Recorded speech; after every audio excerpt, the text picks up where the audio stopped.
Just finishing our valve cover job on our 5.7 liter 2004 Dodge Ram 1500.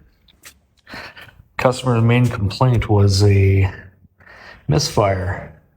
Now if we look in all the other spark plug seats, there's no oil on the passenger side and the driver's side. They're all relatively clean in that channel, except this one.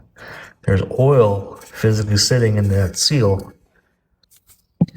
As a result of this failing, it's substantially harder, more firm, even crispy feeling compared to the other ones.